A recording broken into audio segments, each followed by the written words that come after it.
Good morning from Panhandle Outdoors with Winston Chester. Panhandle Outdoors, your source for fishing, hunting, and information for folks who enjoy the great outdoors. Now sit back, relax. It's Panhandle Outdoors. Good morning, folks. Welcome to Panhandle Outdoors. I'm Winston Chester. Glad to hear this morning. Got a great show lined up, and we'll get started as always with our weather, brought to us by Haney Technical Center at the corner of Baldwin and 7 and 7. Run by and check out Principal Mike Heppenstall and that very good staff they have over there and all the programs they can offer you. Look, it's going to be a nice day. High of 85 and a low of 68. That's a really nice day.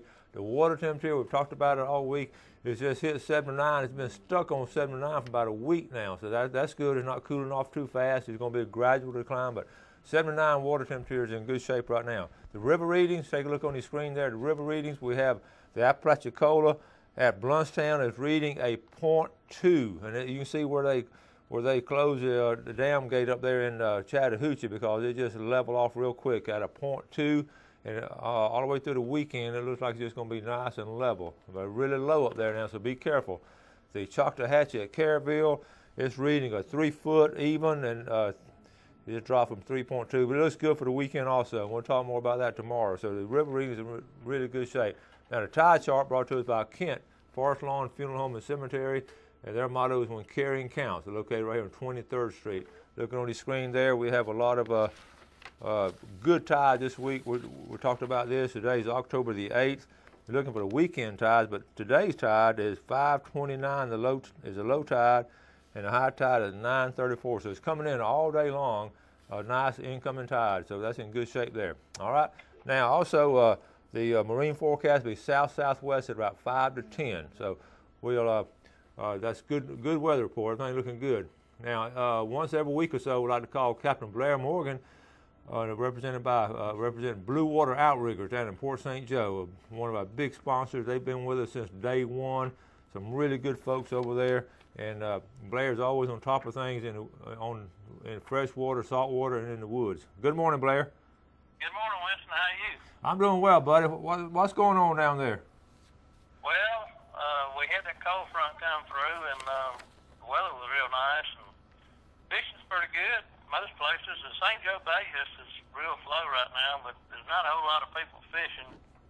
Most of the guides that fish the bay this time of year, they're tired of fishing. They're all up north of us getting ready for deer season. They're planting foot plots and getting ready, putting deer stands up, and putting corn in the feeders and all this stuff. But Apalachicola Bay, it's full of shrimp right now. The shrimp boats are running everywhere over there, and if you can find the birds diving over there, you can catch all the fish you want up under the birds, you know. And the trout, white trout, speckled trout are in the schools of the shrimp, feeding on them, so they're biting real good. Well, that's good. Those shrimpers are really are out there now, so those shrimp are really stirred up, huh?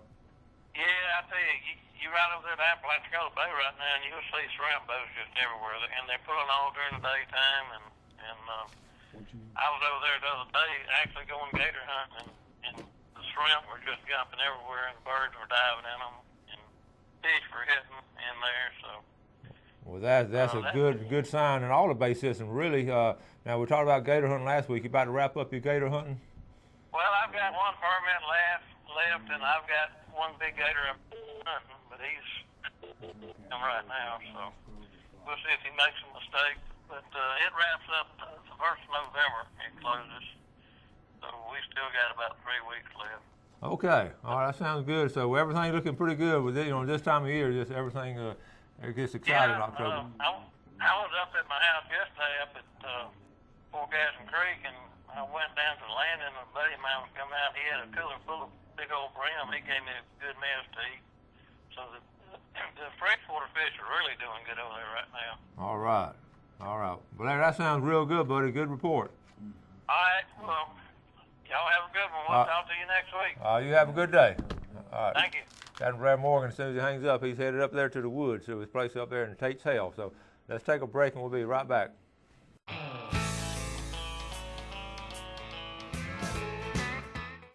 All right, welcome back and welcome to our guest, a familiar face with Rick Corley. Good morning, Rick. Good morning. And our guest here, Captain Ryan Burke. Good morning. Glad to have you. Glad to be here. Rick, I want you to tell us about the guest you brought in today. Well, Ryan and I have a little bit of history way back when he was here under the Coast Guard. He's just retired, a year ago? Yes. From the Coast Guard for 20 years. And he was part of the Marine Safety Detachment here for boat inspection and so on. And he and his cohort in the business they've got now were here. Steve Gaeschke is the other. He's the lieutenant that retired. And so we had talked way back then about Steve joining me when he got out. Well, he went off, got reassigned to the American Samoa and extended. Mm-hmm. He retired. He came back, and then Ryan retired and came back, and they started Nautilus Global, which they're doing expert witness and some pre-planning stuff where people are wanting to change their boat to a T-boat class or something of that nature. So we ran into each other, and Steve come over and started talking. And I said, we ought to join forces, and we have. And Ryan's working with me now, training as far as to become a surveyor. Okay. He, of course, got a good background from the marine inspection side, but the other side is he's now learning the insurance side of things. Okay. And where we're looking at more than just safety, we're looking at other stuff on the boat, and it's. It's a little bit of a learning curve for him, but he's thoroughly enjoying it. And he's Well, we just want to welcome you aboard, and so glad you came. Rick has always been our boat expert, so now we have two boat experts. I guess, Ryan, you've been around boats all your life? I have, ever since I was probably about 7 years old. Oh, is that right? Yes. Now, tell us about where you're from originally. I'm originally from Jacksonville, Florida. Okay. And like I said, just grew it up on the water, and joined the Coast Guard when I was 17. Served 20 years, and come back to the Panhandle region. You like it over here? Love it. Oh, yeah. Great It's time. not, it's not a lot of, I have folks over in Jacksonville too, kin folks and all. It's not a lot of difference between this area and Jacksonville because there's a lot of the boats. Except less people. There are less people, that's true. There are less people for sure. But I know people love the boats over there like we love our boats over here. Absolutely. So I guess you've been training like in expert witness cases and. I have been primarily for marine inspections is what my background is. Like Rick mentioned, I looked at a lot of the inspected passenger vessels in the area from 2007 to 2011, and then I finished my 20-year career in Houma, Louisiana, and kind of looked at the commercial industry side over there with the uninspected towing vessels as well as the offshore supply vessels. Yeah, I guess you were busy over there, wasn't you? Very busy. I mean, they go back and forth, don't they? Absolutely. Well, did you get doing red fishing while you were in that part of Louisiana? I did. As a matter of fact, I ended up catching quite a few just jumbo redfish and a great speckled trout bite over there as well. In fact, he kind of got that funny look. There was a guy came in. We were sitting on the deck at No Name one afternoon, relaxing, and this guy come in and was talking about all the redfish he was catching under the Hathaway Bridge, and I thought Ryan was going to get the boat and leave, go with him. I said, wait a minute. Well, all right, you've already connected with the audience when you have that kind of attitude right there. I mean, that speaks volumes because those redfish are fun to catch, aren't they? Yeah, absolutely, love to fish, and speckled trout too. They're pretty good. Yes, too. they are. Flounder. Okay, look, we're going to take a quick break, come back some pictures, and learn more about Captain Ryan. Okay.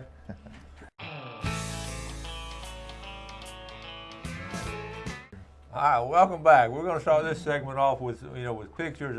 We just always get so many good pictures in, but before I want to preface it by saying this first picture. Now, if you remember last week, we had the Mosley Homecoming, and remember I bragged about as parade director. I always give an award as the best-looking vehicle in the parade, and I just fell in love with this 1961 Jeep driven by Stuart Corbin and his daughter. Emily in the back, Emily Ann. So I wanted to again show you this picture. The reason I want to show you this picture is because actually out of all the contestants, we had a ton of contestants. Emily Ann Corbin won our homecoming queen, and I told them it was because of that Jeep they had that won it. But sweet girl, and she ended up the Moses High School homecoming queen. I just wanted to throw that in there because what a wonderful family and really good Christian folks, and I just really enjoyed that Friday night at the ball field and Emily winning that. So anyway, let's get into some outdoor stuff now. One of my students sent this in, one of my former students.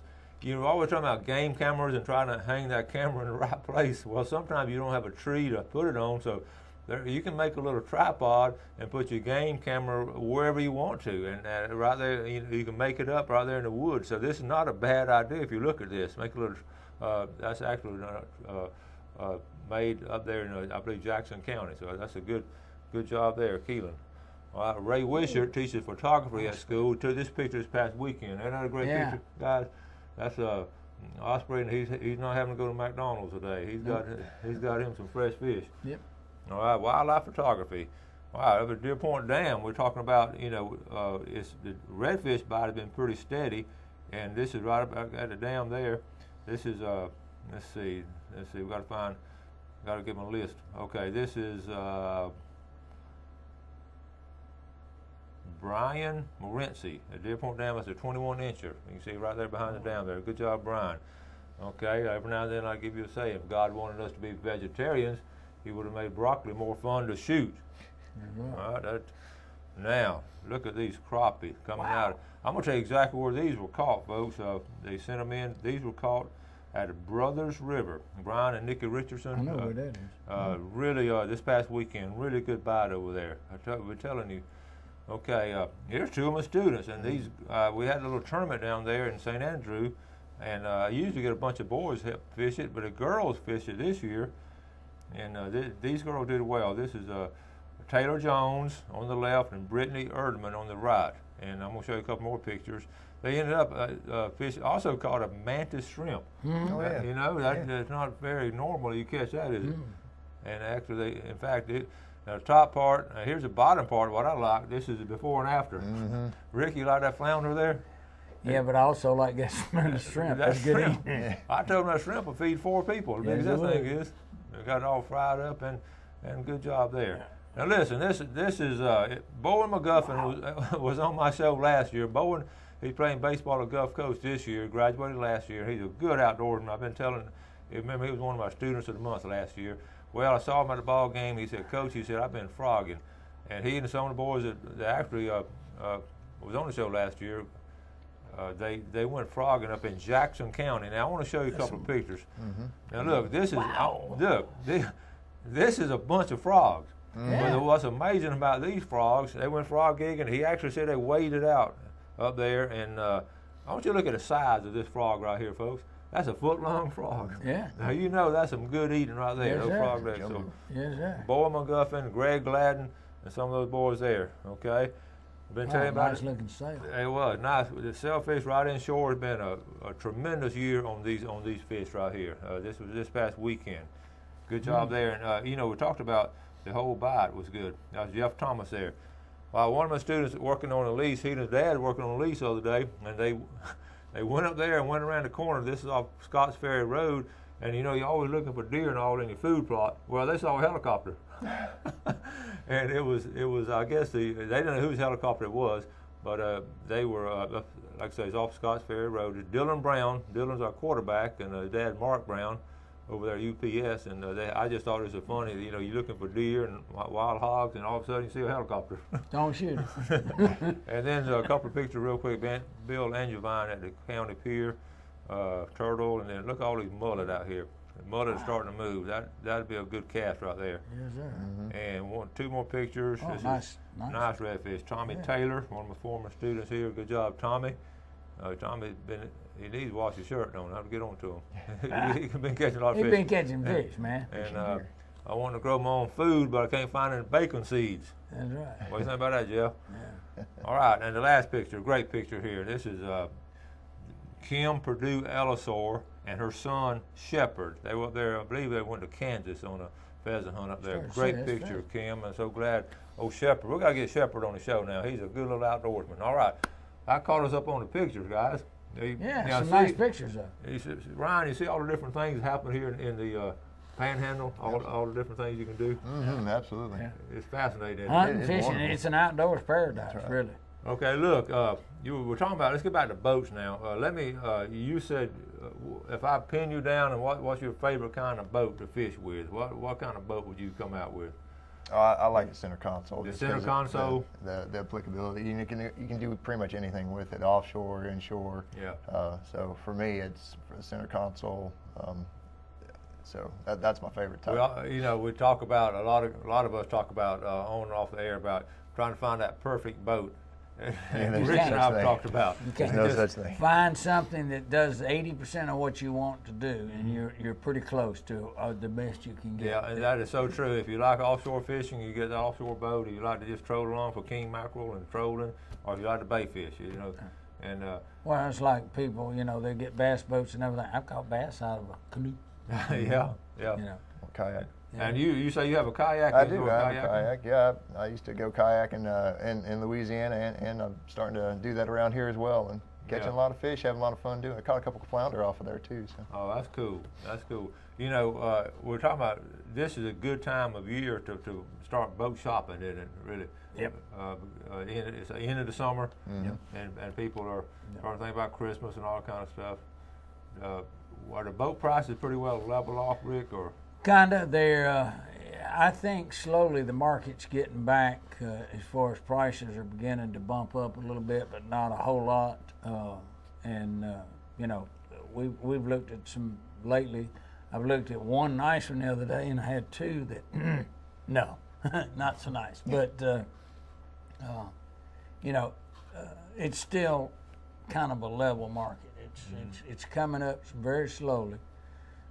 There's plenty of used boats. It's a buyer's market. If you're looking for a buy now, you can find one. The thing is, and not just to try to get business, but you ought to have it surveyed, because there are some dogs out there too that'll get you in trouble. Yeah. And a lot of times people say, "Oh man, that's a lot of boat for this little money." I said, "I promise you, no good deed goes unpunished. Don't go grabbing something thinking it's great and you don't need a survey." Well, and that's the thing about it. You can look on Craigslist. I scan it every now and then. I see some good buys, but there's something about in the back of my mind. Now, can you like on cars, you can go to this CarMax, whatever, and you can track the owners and all.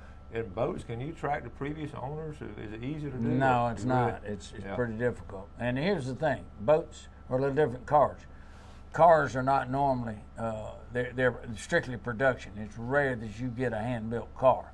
Right. But you can get a hand-built boat, and depending on how good the guy was, it depends on what you're gonna get. And that's some of the problems you run into is the guy built it in his backyard, or he's gotten it and he's decided he's gonna modify it, and he didn't know what he was doing, and he modified it, but he modified it wrong, and it's now a piece of garbage. And if you buy it, you've bought somebody else's headache. Yeah. Why do that? Let's take our final break, and we'll be right back. All right, welcome back. So here with Captain Rick Corley and Captain Ryan Burke, our guests today, and we're glad to have them. But now let's look at our fishing game forecast. You folks going out today, if you're fortunate enough to get out on this beautiful day, we're looking at our times it's brought to us by Mark Coward of Edgewater Beach Realty. You can see Mark for all your real estate needs, and there's his number there. We're looking at time from 12:18 this morning to 2:18, and then after lunch from 12:45 to 2:45. That's the date for Wednesday. So all kind of things going on. Now listen, we talked about this weekend, the first really full weekend that we're having in October. And don't forget the Elizabeth Bardolph Memorial Redfish Tournament down in St. Andrews at Sunjammer. So we had a great tournament last weekend on that tournament there, on that 5 strong tournament. It's going to be the same kind of tournament.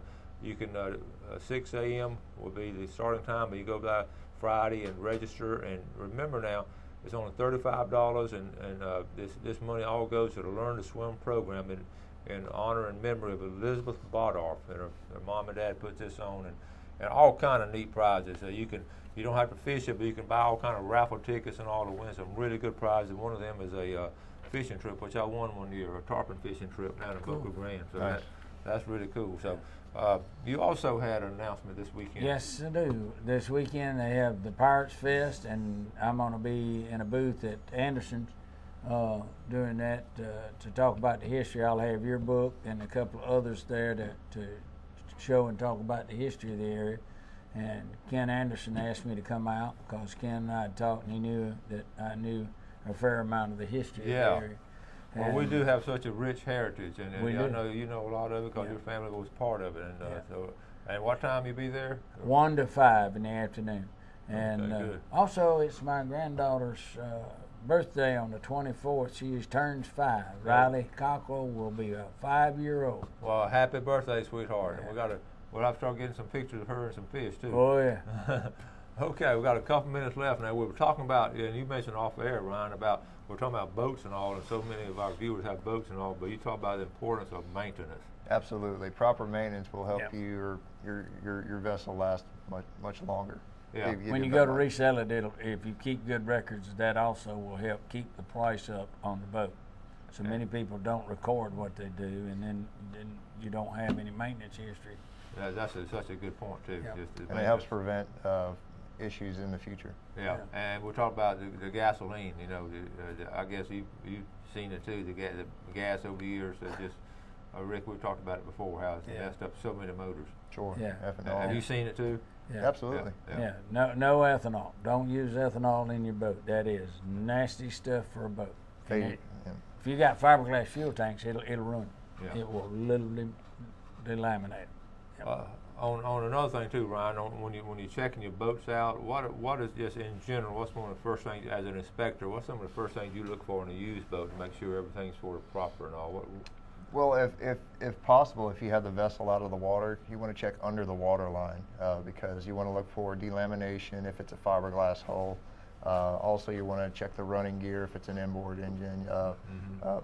You check the moving parts to make sure that what you're going to get is going to be worth the money that you're going to pay for it. Okay. Kind of like a house. If you ain't got a good foundation, you ain't got anything, and that's the foundation is the hull and the running gear. And a lot of people don't want to pay for the hull out, and I'm saying, but the top side can look great, and the bottom is terrible. Yeah. I mean, you know, And that's the part that's going to be in the water. You so. bet. That's the one that's catching all of the bad stuff. Yeah. Well, we're going to start wrapping things up, and we're looking forward. Thank you so much for coming on. Thanks for having me. Appreciate it. And Rick, as always, thank you. And y'all go check it out this weekend at Captain Anderson's Marina, History Park and all. I'm halfway kicking around the idea of putting that pirate outfit on it. Oh, that'd be good. You're doing like a pirate. Some people say I am a pirate. So all right, folks. Thank y'all for watching Panhandle Outdoors. We appreciate the viewership, appreciate the sponsorship, and always ask you to do something good today for your fellow man. Have a great day, and God bless. Thanks for joining us for Panhandle Outdoors with Winston Chester. Panhandle Outdoors features hunting, fishing, and other activities and information to help you enjoy the great outdoors. Join us next time for Panhandle Outdoors.